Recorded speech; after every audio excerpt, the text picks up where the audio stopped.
Bismillahirrahmanirrahim. Assalamualaikum warahmatullahi wabarakatuh. Terima kasih pemirsa masih membersamai kami dalam kegiatan Ramadan Menyapa.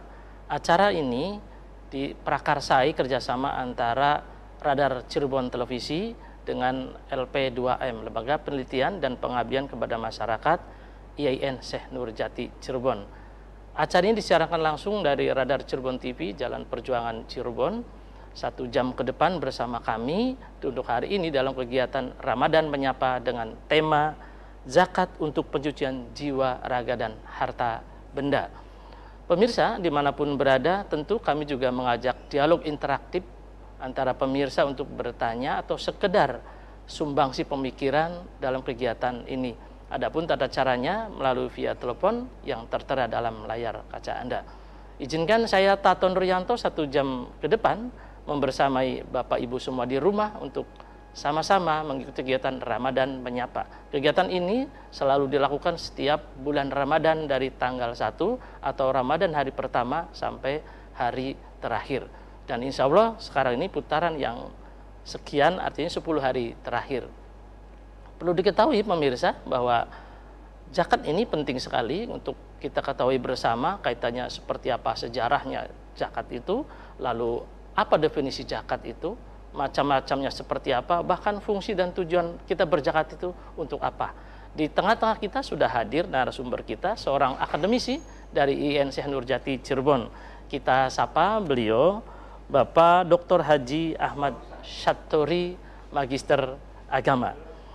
Selamat sore Pak Kiai Satori. Ya, selamat datang. Sore. Assalamualaikum warahmatullahi wabarakatuh, Pak Tato. Waalaikumsalam warahmatullahi wabarakatuh. Terima kasih sudah hadir di tengah-tengah kita. Pemirsa, kita tidak berlama-lama, nanti ada narasumber yang kedua. Sebentar lagi kita sapa. Untuk yang pertama ini narasumber Pak Haji Ahmad Syaturi.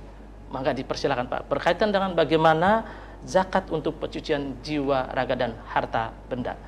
Silakan ya, Pak Kiai. Assalamualaikum warahmatullahi wabarakatuh.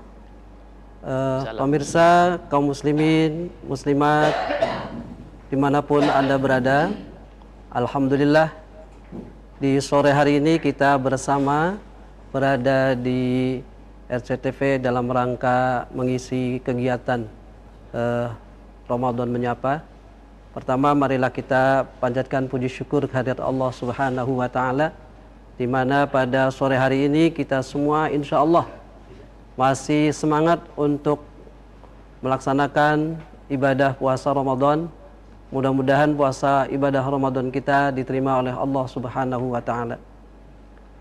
Tidak lupa juga kita sampaikan sholawat dan salam kepada junjungan kita Nabi besar Muhammad SAW yang senantiasa kita berharap syafaatnya kelak. Mudah-mudahan dengan kita selalu membaca sholawat dan salam bagi baginda Rasulullah Muhammad SAW, kita akan mendapatkan syafaatnya.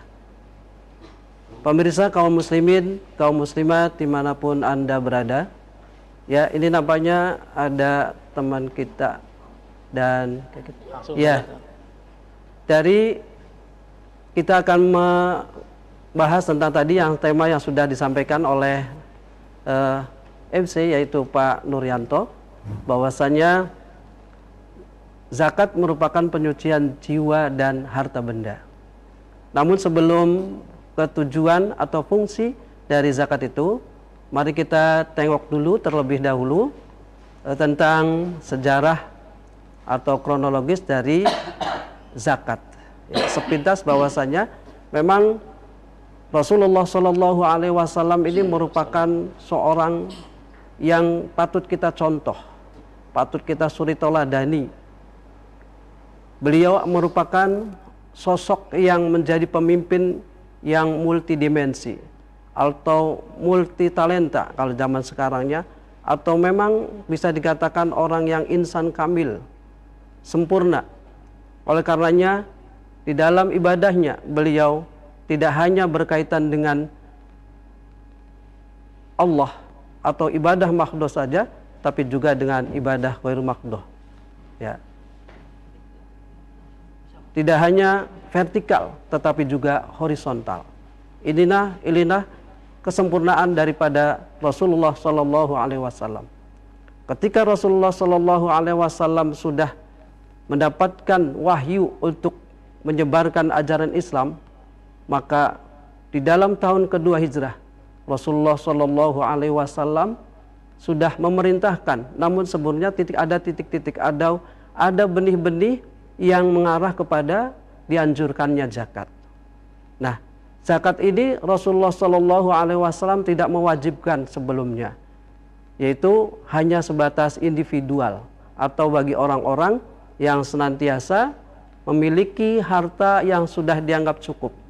Nah, beliau menganjurkan untuk berbagi kepada kaum lain atau kepada teman-temannya atau pada sahabat-sahabatnya untuk senantiasa memberikan hartanya, sebagian hartanya kepada sahabat-sahabatnya. Nah, baru setelah Rasulullah Shallallahu Alaihi Wasallam di tahun kedua hijrah Rasulullah Shallallahu Alaihi Wasallam, yaitu di Madinah, Rasulullah baru menganjurkan dan untuk memerintahkan agar pelaksanaan zakat. Nah, ini zakat ini karena memang sangat penting. Sampai ketika Rasulullah Shallallahu Alaihi Wasallam meninggal, kemudian digantikan oleh pemimpin yang kedua, yaitu sahabat Abu Bakar As-Siddiq. Rasulullah Shallallahu Alaihi Wasallam memerintahkan agar zakat ini betul-betul dilaksanakan, dan ternyata memang didukung oleh para sahabatnya. Ketika ada orang-orang yang munafik, orang-orang yang tidak mau untuk berzakat, sahabat Abu Bakar lalu memeranginya. Artinya apa? Betapa pentingnya pelaksanaan ibadah zakat ini. Dan zakat ini adalah merupakan rukun Islam yang ketiga. Dan ini merupakan memang sangat penting. Ibadah yang kita adalah ibadah selalu sebetulnya adalah hanya horizontal kepada Allah Subhanahu wa taala.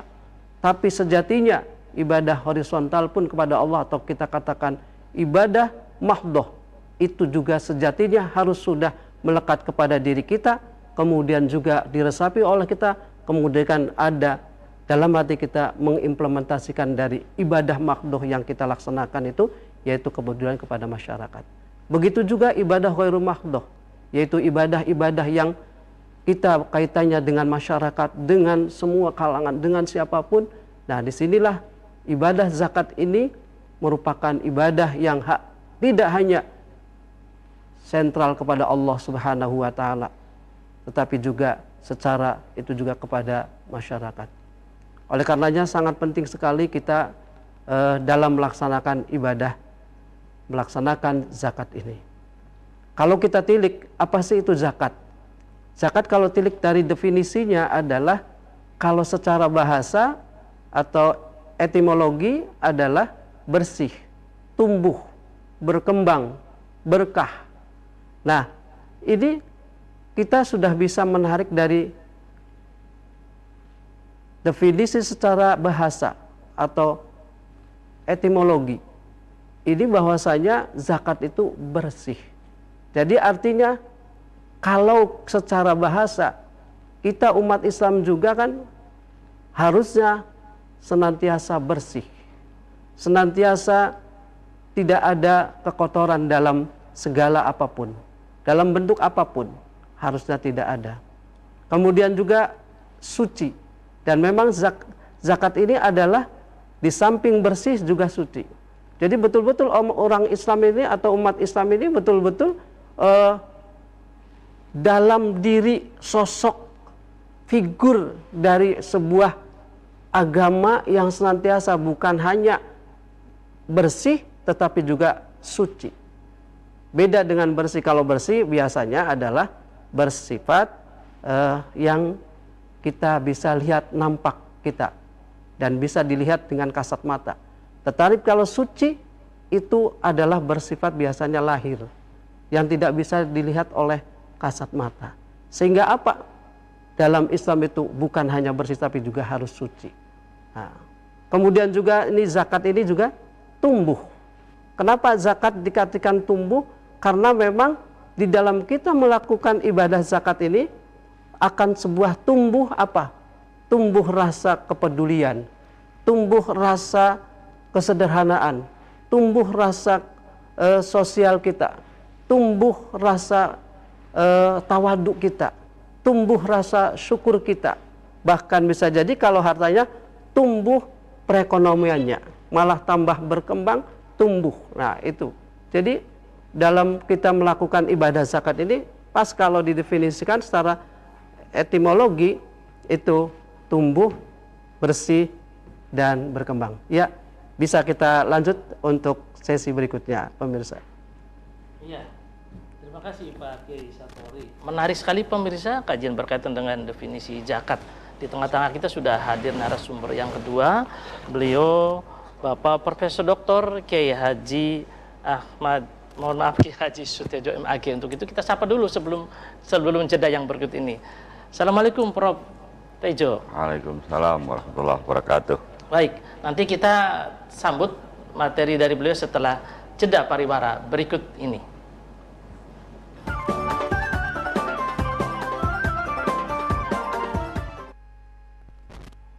Baik, terima kasih pemirsa masih bersama kami dalam program Ramadan Menyapa, dan siaran ini secara langsung disiarkan dari Radar Cirebon Televisi bekerja sama dengan Lembaga Penelitian dan Pengabdian Masyarakat IAIN Syekh Nurjati Cirebon. Kita masuk ke segmen berikutnya. Narasumber yang kedua kita sangat luar biasa, seorang akademisi juga. Beliau adalah guru besar di IAIN Syekh Nurjati Cirebon. Nama lengkap beliau Profesor Dr. Kiai Haji Suteja, Magister Agama. Kita sapa ulang nih. Assalamualaikum Pak Profesor. Waalaikumsalam warahmatullahi wabarakatuh. Gimana kabarnya Pak? Macet di jalan Pak? Iya. Baik, tadi kita sudah membahas tentang bagaimana itu definisi zakat, terus membersihkan jiwa dan raga. Sudut pandang Profesor sendiri dari tentang zakat ini seperti apa? Dipersilakan Prof. Ya, terima kasih. Pertama, yang harus dipahami dan diyakini bahwa zakat itu rukun Islam, bukan dan tidak akan pernah sama dengan jizyah, upeti, pajak. Itu tidak boleh disamakan. Kalau upeti, pajak itu sifatnya lokal gitu kan, sementara zakat itu global, universal. Dan yang harus kita pahami bahwa perintah zakat itu langsung dari Tuhan. Setiap ada ayat aqimus shalah wa atuz zakah, kan? Alladzina yu'minuna bil ghaib, alladzina yuqimuna sholata wa mimma razaqnahum yunfiqun. Jadi berkali-kali, berpuluh-puluh kali, bahkan beratus-ratus kali kalau aqimus shalah wa atuz zakah. Dan memang dalam sejarahnya kedua perintah itu turun pada tahun yang sama. Itu tahun yang sama. Okay. Di Mekah belum ada perintah sholat, apalagi perintah zakat, puasa. Nah, perintah sholat turun setelah Nabi hijrah, gitu kan. Perintah puasa ketika sedang asiknya perang Badar. Begitupun perintah zakat. Nah, itu setelah di Madinah. Kenapa harus di Madinah? Nah, kita tahu bahwa selama 10 tahun Rasul membina umat Islam di Mekah. Di Mekah itu ibaratnya bukan membina ya, mengajak orang untuk berislam, mau bersyahadat, mau meyakini Allah itu sampai 10 tahun. Kurikulumnya itu 91 surat Al-Quran, 10 tahun.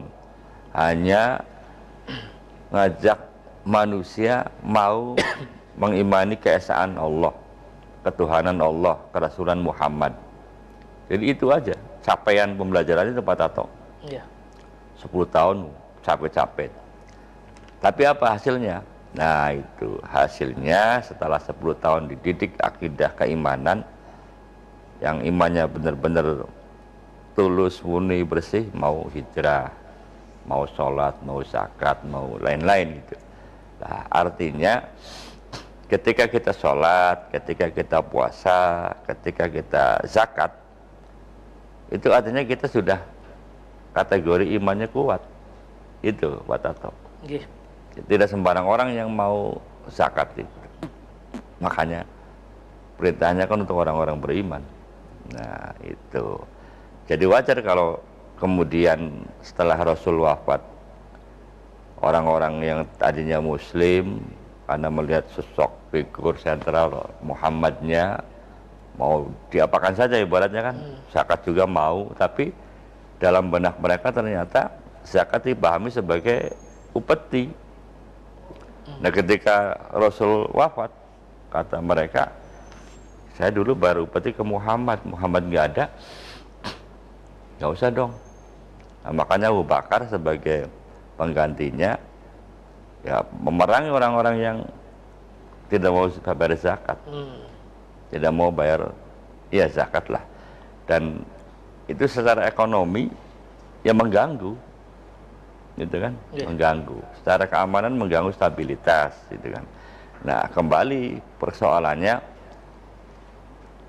ketika kita melakukan zakat, kata Rasul, zakat itu tidak hanya untuk kekayaan ternyata, tapi untuk badan juga harus ada zakatnya. Artinya ketika kita ingin harta kita bersih, jiwa kita bersih, itu harus ada proses yang namanya zakat, Pak Tato. Jadi zakat itu proses pensucian harta, pensucian jiwa. Cuma persoalan berikutnya adalah kenapa sih harta kita harus bersih? Itu sebenarnya persoalannya. Kita kan tiap tahun zakat nih, semua orang zakat fitrah. Apa berubah kita ini jadi bersih? Nah itu dia. Itu dia. Nah terus apa gunanya kalau kita sudah zakat, kita mengklaim kita bersih, tapi perilaku tetap saja? Jadi dampaknya apa? Iya. Nah, terus zakat fitrah kan cuma 2 kilo, 2,5 kilogram. Itu kan tiap kepala wajib, yang sugi, yang melarat, yang apa wajib. Lalu bagaimana yang kekayaannya berlimpah? Pak Tato kan tiap bulan punya gaji 10 juta. Amin, barokallah. Itu kan zakat profesinya harus ada. Amin, amin. Ya kan, belum dapat THR harus dizakati dan macam-macam itu kan. Nah itu dampaknya apa? Apakah cukup kalau sudah mengeluarkan sedekah, mengeluarkan zakat 2,5%, kemudian harta kita bersih sampai di situ? Nah, apakah ketika kita sudah zakat, kemudian kita merasa harta kita bersih, apa hidup kita lalu semakin makmur, semakin sejahtera? Apa kemudian ada jaminan Pak Tato kalau sudah zakatnya bagus, cepat naik pangkat, cepat jadi menteri? Amin, amin. Aminnya kenceng pemirsa. Ya kalau ngaji kan gitu Pak Tato. Tapi kayak gini Prof, nampaknya makna dari zakatnya inilah belum nyampe ke hati. Nah, kayak kita aja punten beralih ke ibadah yang lain, misalkan sholat. Kenapa harusnya kan sholat itu kan sebagai bimbingan tuh, tetapi kenapa kita tidak perilaku sholat?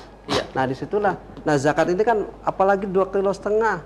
Nah itu bukan ini maknanya dari sebetulnya menurut saya di Prof ya, kayak ini jadi 2,5 kilo tuh memang sebagai simbol saja, tetapi hakikinya adalah memang dalam rangka kita ini mensucikan hati itu kan harus ikhlas itu. Nah itu kadang 2,5 kilo aja ada nggak ikhlas nih. Jadi apalagi, nah disitulah jadi bukan untuk mensucikan jiwanya itu belum, tapi memang zakatnya sudah sampai kayak kita aja sholat, tapi perilaku sholatnya belum bisa nyampe ke perilaku kita tuh.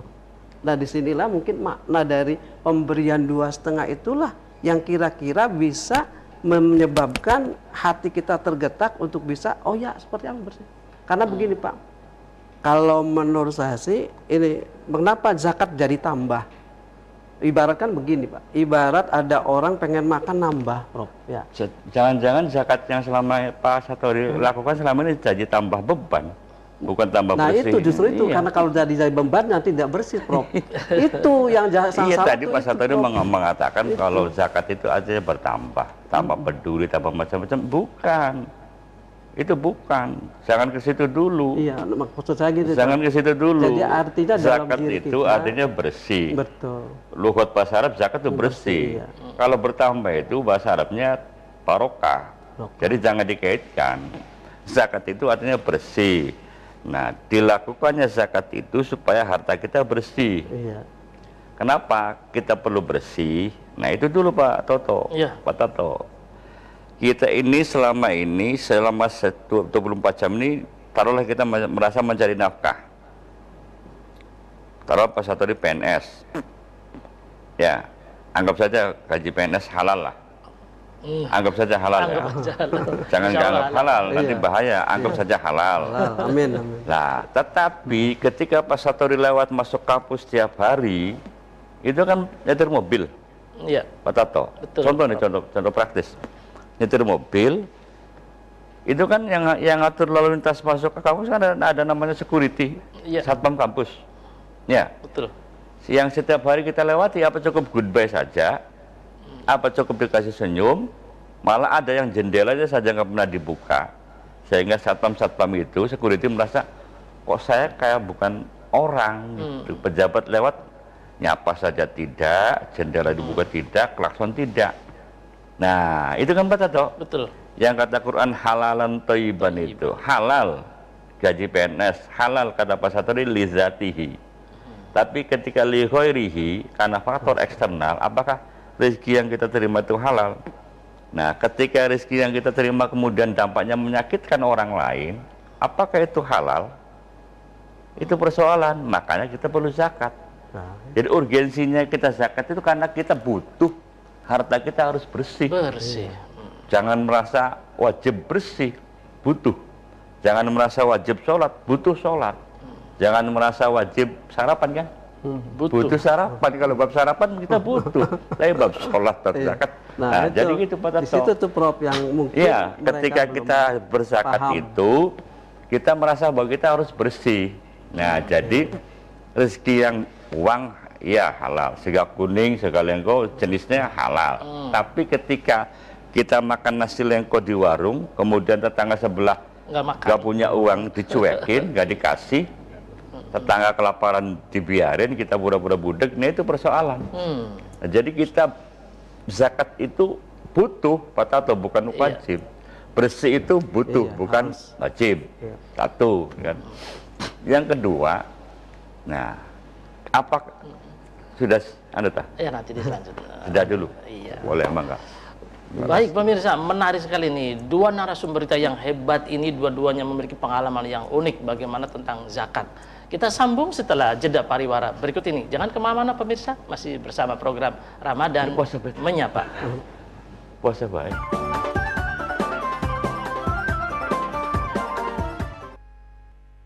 Baik, terima kasih pemirsa masih setia bersama program kami dalam acara Ramadan Menyapa. Menarik sekali kajian tentang zakat ini, bahwa zakat itu fungsinya selain membersihkan jiwa dan raga kita, membersihkan harta benda kita. Beberapa menit yang lalu kita sama-sama menyimak bagaimana apakah harta yang kita terima, baik berupa gaji atau penghasilan lainnya itu sudah bersih. Seperti Prof Tajo tadi cerita, kita makan itu, benda yang kita makan itu halal. Tetapi tetangga kita, teman kita belum makan, apakah itu termasuk bagian dari kebersihan jiwa? Mari kita sama-sama gali kembali bersama Prof Tejo ini bagaimana berkaitan tentang kebersihan jiwa dan pencucian jiwa berkenaan dengan zakat. Monggo Prof. Ya, yang kedua, tadi saya bilang kalau orang mau zakat itu berarti orang pasti beriman. Ya. Nah, yang kedua, karena iman juga ada banyak faktor pelengkapnya. Ketika orang mau berzakat, pasti dia orang peduli. Nah, sehingga di dunia sekarang ini yang perlu kita latih sebenarnya kita ini harus lebih peduli. Nah, la yu'minu ahadukum hatta yuhibba li akhihi ma yuhibbu li nafsihi. Betul kan? Kita tidak dianggap sempurna iman kita, kata Rasul, kalau kita nggak pernah mencintai sesama manusia seperti mencintai diri sendiri. Jangan-jangan kita juga nggak bisa mencintai diri sendiri, sehingga susah mencintai orang lain. Itu persoalan lain.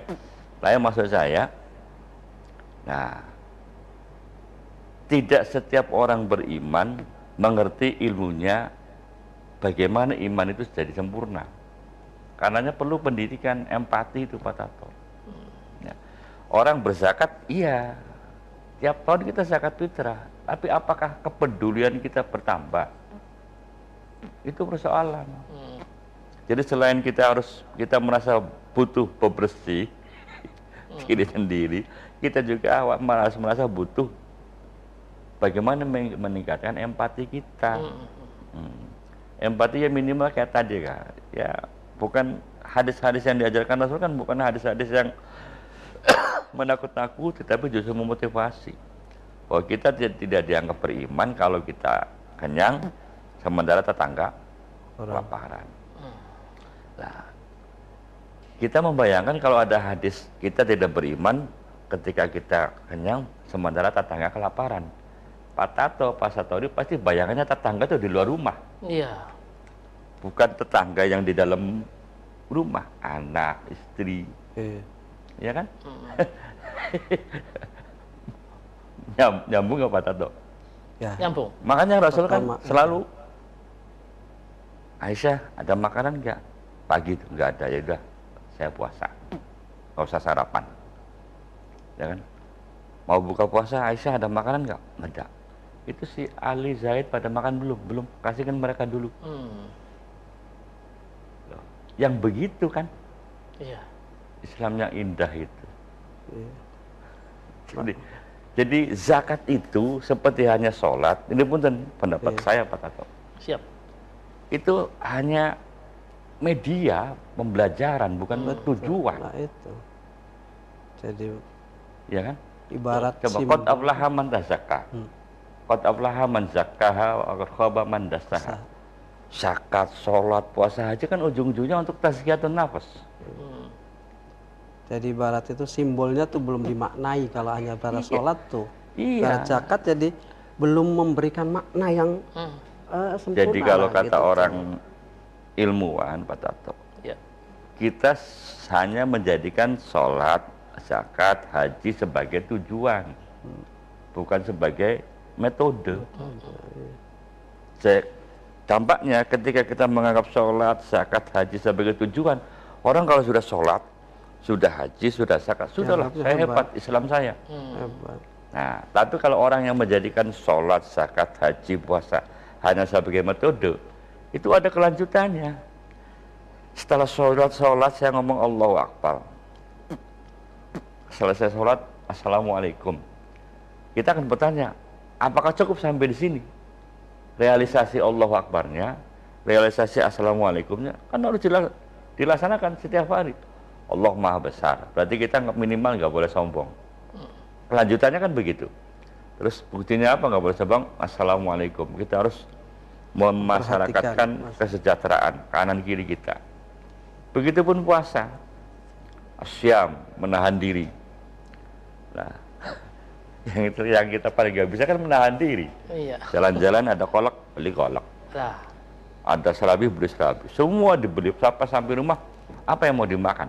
Hanya satu. Dulu. Nah itu gara-gara nggak bisa menahan diri. Itu zakat, bersih, suci. Setelah suci, bersih itu kita ngapain? Kan nggak ada follow up-nya. Karena kita merasa zakat sebagai tujuan, bukan sebagai alat, sebagai media. Itu loh Pak Tato persoalannya. Iya. Nah sehingga kembali bahwa pendidikan keimanan kita perlu ilmu. Sebab kita ini kan muslim Pak Tato, bukan mukmin, punten. Muslim aja Masih kan nama muslim. muslim. Muslim, belum mukmin. Iya. Beda dengan zaman sahabat Nabi di Mekah. Mereka tuh mukmin, baru nanti keimanan akidah tauhidnya diwujudkan dalam bentuk keislaman. Praktek sosial di Madinah. Nah, kalau kita jeprot lahir dituduh muslim, syahadat saja belum, penghayatan syahadat belum. Nah, terus yang celakanya kita ini sudah dituduh muslim, gak ngerti Islam, dan gak belajar keimanan. Sehingga kalau ada informasi yang baru-baru, puyeng kita. Makanya itu sebetulnya Prof, antara muslim, mukmin dan ihsan itu kan digambarkan oleh para wali itu memolong masjid tuh. Iya. Kalau masjid itu kan di bawahnya tuh panjang Iya, gede. iya. Muslim tuh gede banyak. Tapi Iya. kalau mukmin lebih sedikit, apalagi yang ihsan, kecil sekali. Iya. Jadi gitu Jadi Pak Tato. itu. Kita ini muslim, Banyak, tapi makanya belum tentu mukmin. Nah, kembali ke zakat Belum ya. lagi keilmuan kita tentang keimanan. Iya. Iya kan? Makanya kalau kita ngaji, coba amati di media sosial, ngaji keislaman semua, tentang keimanan nggak laku. Karena keimanan itu ujung-ujungnya bukan ngajari orang Pak Tato, Betul. tapi beresi Jiwa sendiri. kita yang ngomong dulu. Harusnya begitu, Prof. Harusnya. Baru, nah, Harusnya. yang kedua dampaknya pengajian di medsos itu membuat semakin memperbanyak tumbuh suburnya firqah-firqah, kelompok-kelompok. Kelompok saya, kelompok Satori, kelompok Tato, kelompok Agung gitu. Karena yang dikaji keislaman. Nah, keislaman kan sifatnya subjektif. Iya. Masing-masing ngaku benar. Beda dengan keimanan. Iya. Allahu Ahad, Allahu Somad, kita nggak boleh mengidolakan saya, nggak boleh mengidolakan Kiai Tato, Kiai Satori. Yang diidolakan cuma kanjeng Nabi. Nah, kan? Harusnya begitu. Kalau keimanan kan ngaji begitu. Oh. Nah, jadi kita ini mengapa saya sampaikan di awal harus belajar dan terus membina empati kita karena iman kita belum sempurna kalau belum bisa berempati. Iya. Nah, dan posisi kita sekarang sudah terlanjur muslim tapi keimanan diabaikan. Oh. No, sehingga jumlah kita banyak ya kayak buih di atas lautan. Gorong-gorong beli garu-garuan kan. Nah, buktinya apa? Tiap tahun kita puasa. Kata Kiai Satori, tiap hari kita sholat. Tiap tahun kita zakat. Bahkan ada yang tiap bulan kita umroh. Iya. Ya. Tapi efeknya Ya, bagi pribadi, itulah. bagi keluarga, bagi sosial, bagi bangsa Masih belum terasa, Mas. belum terasa. Masih belum. Padahal Islam itu rahmatan lil alamin, mendunia. Kalau kita umat Islam Indonesia banyak muslimnya, mestinya bangsa yang paling subur makmur kaya raya, gemah ripah lo junawi, sakti mandraguna tuh cuma Nusantara. Iya kan? Iya. Kenapa faktanya kita selalu Ya itu. bisa dipermainkan? Kembali ke awal bahwa orang itu menyatakan kalau sudah melaksanakan hanya tak gugur gitu tuh. Nah, Tapi maknanya yang terdalam itu apa sih artinya sholat, apa itu artinya zakat, itu yang tadi yang Prof kata itu belum. Iya. Jadi sehingga mereka hanya sebatas saya alhamdulillah. Makanya sebetulnya zakat kalau hanya sebatas zakat 2,5 kg itu belum zakat katanya, karena memang itu baru wajib. Kalau 3 ton, nah baru itu udah zakat tuh. Iya, Kalau jadi hanya 2,5 kg mungkin itu baru Pak Kiai, baru wajib. Kiai Tori, Gitu. ada kita nih, Iya. kita dari kecil pesantren. Bahkan kadang-kadang menyebarkan ilmu kiai dari pesantren. Iya. Contoh nih Pak Tato. Ketika Pak Tato menerangkan definisi wajib, ada kalimat kalau dikerjakan dapat pahala, ditinggalkan dapat dosa. Gue sepakat. Haram kalau ditinggalkan dapat pahala, dikerjakan dapat dosa. Oke ya, sepakat. Sepakat. Tapi berhenti di situ. Betul. Nah, nanti ada orang yang nuduh, oh Islam kejam banget, ini haram, ini nggak boleh. Nah, mestinya kan diterangkan dulu. Ada kalimat haram yang dipakai untuk masjid, namanya Masjidil Haram. Nah, Masjidil Haram itu bukan masjid yang serba dilarang, iya. tapi masjid yang paling mulia. Mulia. Nah, itu artinya kalau kita meninggalkan larangan Tuhan yang diharamkan Tuhan, itu artinya kita ingin dimuliakan Tuhan. Iya. Buktinya orang tidak mencuri, tidak ngarong, tidak nyolong, tidak korupsi kan mulia. Nah, ada lagi Pak Tato, istilah yang dalam fikih yang kemudian kita jadi masa bodoh. Sunnah kata Pak Satori itu. Betul. Ya Allah. Dilakukan dapat Pahala. ditinggalkan nggak apa-apa. Tidak apa-apa. Nggak apa-apa gimana? Orang nggak meninggalkan. Kalau nggak meninggalkan tahajud, emang nggak apa-apa. Nah, Bermasalah dong. itu tuh Prof. Tahajud itu sunnah, tarawih sunnah, terus ditinggalkan. Wah, ditinggalkan ini sunnah ini nggak apa-apa. Kata siapa nggak apa-apa? Jelas masalah. dampak. Justru problem besar itu kalau kita nggak tahajud, nggak tarawih.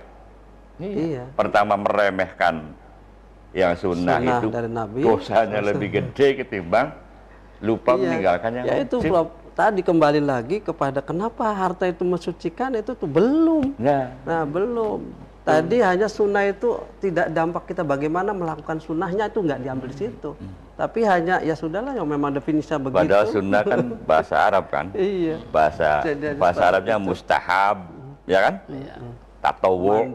Iya, mandub, mustahab artinya dicintai Tuhan. Tatawu berarti bonus kan? Iya. Nah, itu kan. Belum lagi nadab. Nah, Belum lagi sunnah. Sunnah berarti kan tradisi Rasul. Tradisi Rasul. Yang Kalau perlu kita nggak mengerjakan yang sunnah, biasakan. berarti kita anti Rasul dong. Ya. Kita ngomong cinta Rasul, faktanya hanya melihat definisi. lah gitu. Jadi gitu Pak Tato. Yap. Kembali kepada persoalan zakat. Nah, yang perlu ditumbuh suburkan itu jiwa supaya kita gemar berzakat, tetapi tidak menjadikan zakat sebatas tujuan sebagai alat. Itu. Coba kalau zakat hanya tujuan, saya yakin Gus Allah nggak tega sama umatnya Pak Satori. Iya betul.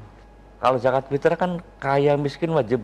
Mengeluarkan. Bahkan yang baru ceprot lahir malam Lebaran itu Harus Zakat. Ya. harus ada. berzakat. Nah Itu kan kalau dipikirin jelimet ruwet itu. iya, dibalik ininya nih ya belum ada Nah, paham. karenanya lagi-lagi yang namanya syariat itu kan syariat Pak Tato. Sholat, zakat, puasa kan syariat. Syariat itu kan jalan. Jalannya Hakikatnya kan ada di ujung. belum. Tuh, artinya kalau memahami syariat, Harus jangan tahu. hanya dibatasi sebagai tujuan. Jadi kalau saya bilang sholat, zakat, puasa, haji bukan tujuan tapi hanya media, itu nggak salah menurut saya Pak Tato. Karena semuanya syariat. Syariat itu artinya jalan. Ya. Mau kemana? Mau ke Mekah? Jembatan lah. Ya, Ke Mekah pakai apa? Pakai perahu ya mangga lewat laut.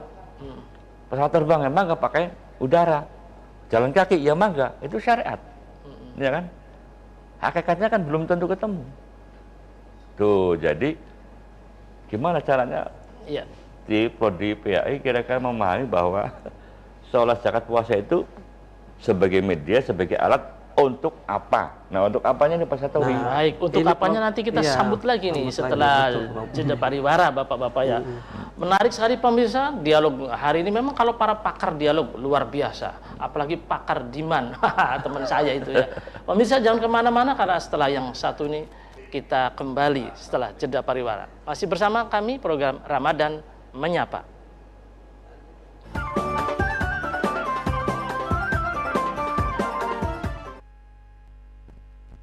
Baik, terima kasih pemirsa, masih bersama program kami Ramadan Menyapa. Kegiatan ini kerjasama antara RCTP dengan Lembaga Penelitian dan Pengabdian Masyarakat IN Syekh Nurjati Cirebon.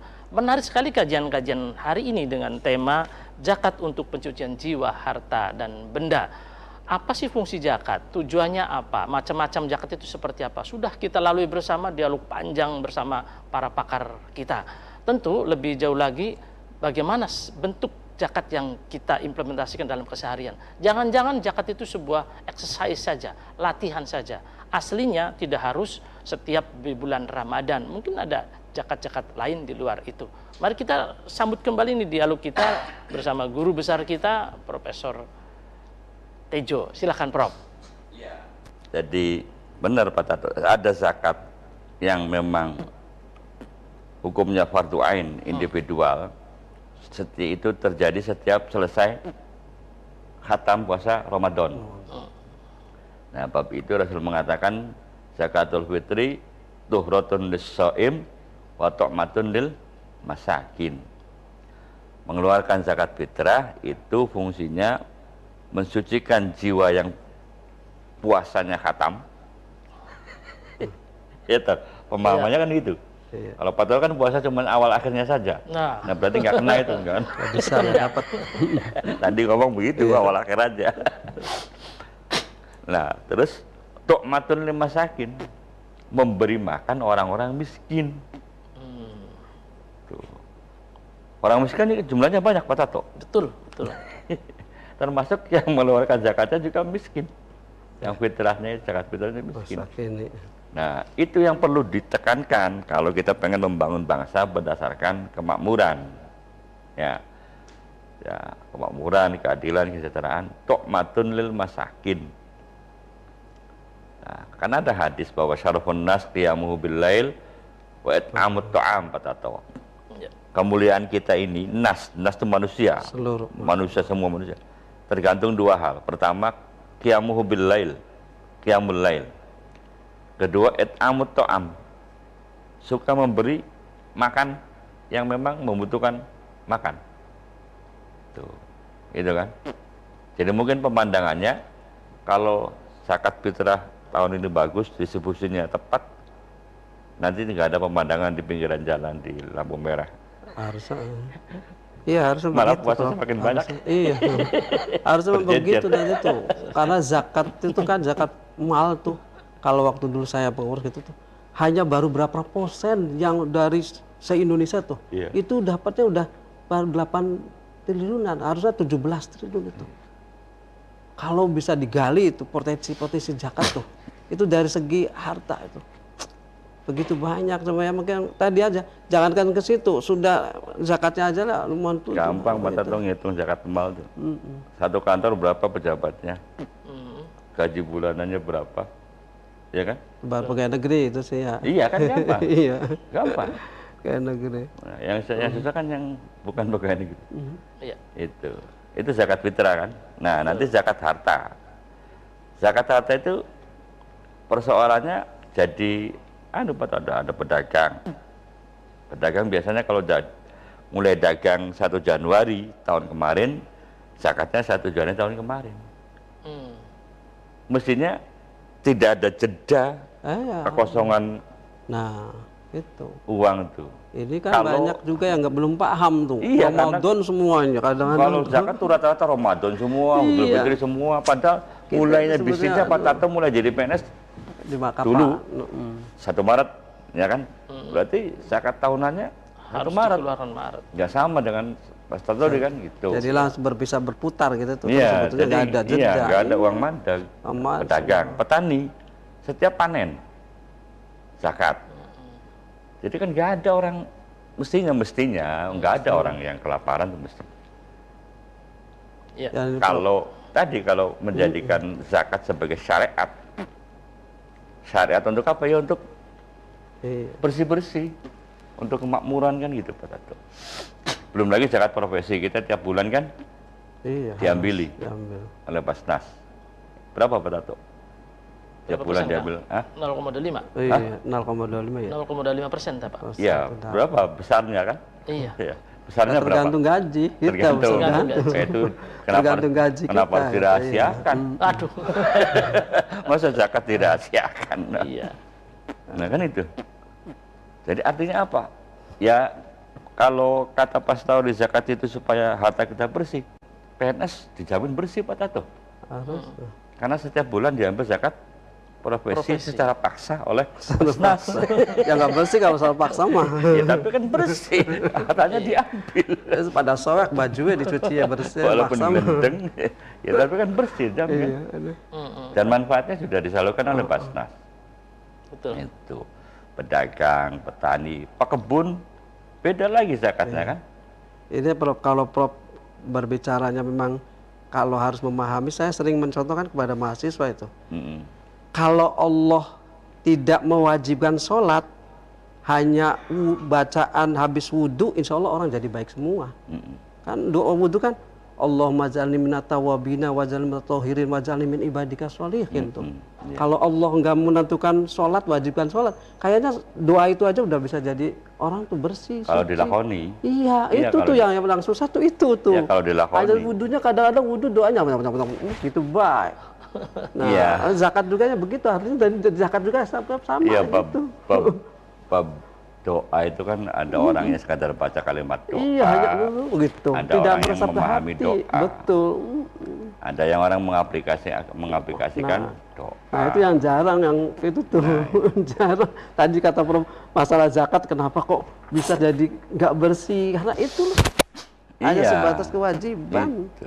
Jadi gitu Pak Tato, zakat harta itu macam-macam, ada pedagang beda, petani beda, pekebun beda, biro jasa beda, profesi Iya. beda. Itu Pengusaha kalau beda. dilakukan secara konsisten dan sesuai dengan periode yang ditentukan, nggak ada kekosongan Hebat. uang tuh nggak ada. Iya. Kekosongan Makmur. apa orang ada jeda antara besok makan sekarang nggak makan tuh nggak ada. Karena sudah terpenuhi semua. Teorinya, Iya. bayangan saya begitu. Iya. Nah, kalau mungkin penyebabnya tadi pahamnya orang kalau zakat tuh di bulan Ramadan. Pahalanya banyak. Padahal ketika saya mau dagang, ya saya pesan, Cok, dicatat kamu mulai dagang tanggal berapa, bulan berapa. Gay, paham nggak? Boten. Ya kalau dagang mulai 1 Januari, nanti zakatnya 1 Januari tahun depan. Iya. Jangan Ramadan, beda. Setahun sekali kalau pedagang itu. Nah kalau semua pedagang begitu Pak Tato, tiap kita mulai dagang beda-beda kan tanggalnya kan. Iya. Berarti kan distribusi zakat tiap hari ada. Iya. Mestinya begitu. Baik, ini semakin menarik nih dialog kita ini, semakin nanjak, tapi perlu diingat waktu juga telah membatasi kita. Pemirsa, ini dialog kita hari ini sangat panjang ya, berkaitan dengan zakat, tidak akan selesai kalau dibahas sampai besok malam kayaknya. Karena dua pakar hari ini Sampai memang pakar di bidang zakat. Intinya berzakat itu untuk mensucikan badan, jiwa, dan raga kita, termasuk harta dan benda. Teorinya ternyata berzakat itu pemirsa bukan hanya sekedar mengeluarkan harta atau benda saja, praktek implementasi keseharian kita, apakah sudah betul-betul kita ini orang yang pantas setelah berzakat. Karena idealnya kalau sudah kita berzakat dihitung-hitung, tidak ada lagi orang yang miskin di dunia ini, khususnya di Nusantara ini. Nyatanya di bulan Ramadan ini fakir dan miskin malah terlihat semakin banyak. Ada apa gerangan sebenarnya tentang zakat? Baik, barangkali ada pemirsa yang mau bertegur sapa melalui layanan telepon kami, karena dari tadi tidak ada yang menelpon. Maka terima kasih banyak kita sampaikan kepada narasumber kita, Profesor Dr. Kiai Haji Suteja MAG. Terima kasih. Pak Kiai Haji Ahmad Syadhori, Magister Agama, juga terima kasih. Pemirsa dimanapun berada, jangan kemana-mana, nanti besok seperti biasa Ramadan Menyapa tiap hari. Terakhir besok di pungkasan ya, bahasa Cirebonnya terakhir di bulan Ramadan. Jadi sekali lagi mari kita berzakat untuk menjadikan diri kita bersih jiwa dan raga kita. Kami Tato Nuryanto unjuk salam dan undur diri. Assalamualaikum warahmatullahi wabarakatuh.